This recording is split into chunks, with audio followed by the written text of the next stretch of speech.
Sir, supreme సంచలన నిర్ణయాలు, మత వివాదాలు, సీఎంపై షాకింగ్ కామెంట్స్. సుప్రీంకోర్టు ముందు మతపరమైన చాలా అంశాలు, మతపరమైన అంశాలను ప్రత్యేకించి ఎందుకు చెప్పాల్సి వస్తుందంటే ఆర్ఎస్ఎస్ శతవార్షికోత్సవం చేసుకుంటుంది. నిన్న కూడా మోహన్ భగవత్ గారు ఎక్కడో మాట్లాడుతూ భారతదేశంలో ఉన్న ప్రతి వాళ్ళు కూడా మాతో కలవాల్సిందే, ఎందుకంటే హిందూ మతం అనే దాంతో కలవకుండా కుదరదు, ఇది ఎసెన్షియల్గా బేసిక్గా హిందూ కాబట్టి అని ఆయన చెప్తున్నారు. కానీ అనేక సమస్యలు ఉన్నాయి సుప్రీంకోర్టు ముందు, ముఖ్యంగా అవి రాజ్యాంగపరమైనవి కూడా. ఒకటి శబరిమలలోకి మహిళలను వెళ్ళనివ్వాలా వద్దా, దీని మీద 2017-18లో తీర్పు ఇవ్వటం, ఆ తీర్పును మళ్ళీ సవాల్ చేయటం. తీర్పు ఏమని ఇచ్చారు, మహిళలు వెళ్ళొచ్చు, ఎందుకు వెళ్ళకూడదు అని వాళ్ళు తీర్పు ఇచ్చారు. కానీ అమలు చేయబోతున్నప్పటికీ మళ్ళీ దాని అభ్యంతరాలు వచ్చేసరికి దాన్ని మళ్ళీ పునఃపరిశీలనలాగా విస్తృతమైన ధర్మాసనానికి ఇచ్చారు. 2019లో బాబ్డే ఇచ్చారు చీఫ్ జస్టిస్గా ఉండగా. రంజన్ గొగోయ్ ధర్మాసనం దాన్ని ఏం పరిష్కరించలేదు, ఆయన సిజేఐగా ఉండగా. దాన్ని మరింత విస్తృత ధర్మాసనానికి అప్పగించి ఆయన వెళ్ళిపోయారు. అప్పుడున్న న్యాయమూర్తుల్లో ఒక సూర్యకాంత్, ఇప్పుడున్న చీఫ్ జస్టిస్ సిజేఐ సూర్యకాంత్ ఒకరే అప్పటికి ఇప్పటికీ ఉన్నారు. ఇప్పుడు ఏం చేయాలి అన్నప్పుడు మేము మళ్ళీ విచారించి పూర్తిగా ఒక సరైన ఇది ఇస్తాము. అయితే ఇది ఒక్క కేరళకు శబరిమల దానికే పరిమితం కాదు. కేరళ ప్రభుత్వం ఏం చెప్తుందంటే చాలా బలమైన ఆచారాలు ఉన్నాయి, రాజ్యాంగపరమైన ధర్మాలు ఉన్నాయి, ఈ రెండింటినీ సమతుల్యంగా చేసి తీర్పు రావాలి, మా వైఖరి మేము సమయం వచ్చినప్పుడు చెప్తామని వాళ్ళు చెప్తున్నారు. కాబట్టి వీటన్నిటినీ 9 మంది ధర్మాసనానికి అప్పగించి అక్కడ దీన్ని తేలుస్తాము. ఏప్రిల్లో పూర్తిగా కంటిన్యూస్గా వింటాము. ఇది ఒక్కటే కాదు, నేను అందుకని దీన్ని చెప్తుంది, ఇది ఒక్కటే కాదు, మహిళలు మతాల వైఖరికి సంబంధించిన అంశాలకు సంబంధించిన కేసులన్నీ మేము అప్పుడు పరిష్కరిస్తాము. ఇందులో ఇంకో 2 ఉన్నాయి. బోహ్రా కమ్యూనిటీ అని ఉంటుంది, వాళ్ళు చాలా ఎలిట్ ముస్లిమ్స్ కింద లెక్క. వాళ్ళు స్త్రీల యొక్క జననాంగాన్ని కట్ చేస్తారు, పురుషుల్లో సుంతిలాగా.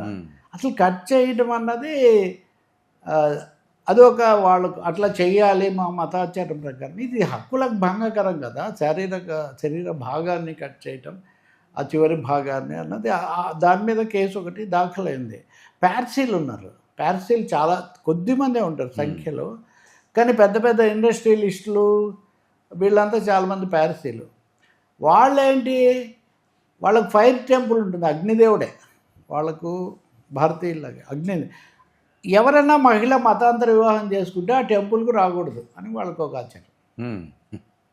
మతాంతర వివాహం చేసుకున్న వాళ్ళు అన్నారు, వాళ్ళు కూడా సవాల్ చేశారు, మేము మీ దగ్గరే పుట్టాం కదా, మేము పెళ్లి చేసుకుంటే మీ.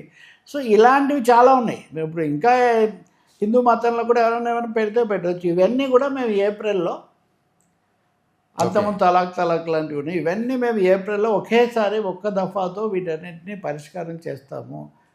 దానికోసం చాలా పెద్ద 9 మందితో ధర్మాసనం వేసామన్నారు. ఇవే కాకుండా ఇంకో 2-3 ఉన్నాయి.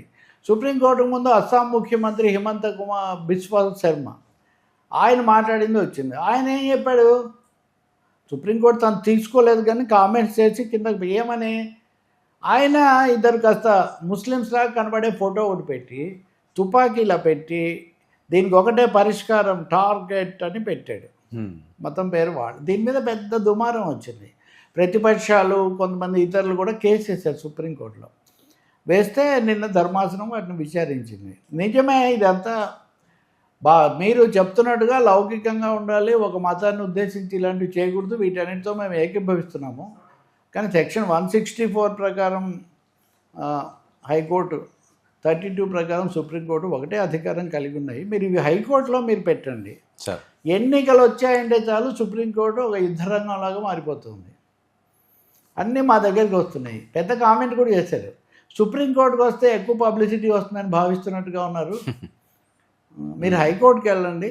కాదండి, ఇలా మాట్లాడితే నిరుత్సాహపడతారు కదా అంటే, మేము ఇక్కడ విచారిస్తే హైకోర్టులు నిరుత్సాహపడతాయి, మీరు హైకోర్టుకి వెళ్ళి చెయ్యండి అని చెప్పి. ఇది కూడా ఒక విధంగా దీన్ని కొనసాగింపు, మత సమస్య కదా ఇది కూడా. కాబట్టి ఇలాంటివన్నీ రాబోతున్నాయి. ఇంకోటి, పరిశ్రమ అంటే నిర్వచనం ఏంటి, ప్రభుత్వ సంస్థలు ఇవన్నీ పరిశ్రమ కిందకి వస్తాయో లేదా, ఇది కూడా మేము ఇవన్నీ మౌలికమైనవే వర్మ. అలాగే పర్యావరణ అనుమతులు తర్వాత ఇచ్చినా కుదురుతుందా, ఇలాంటివన్నీ మేము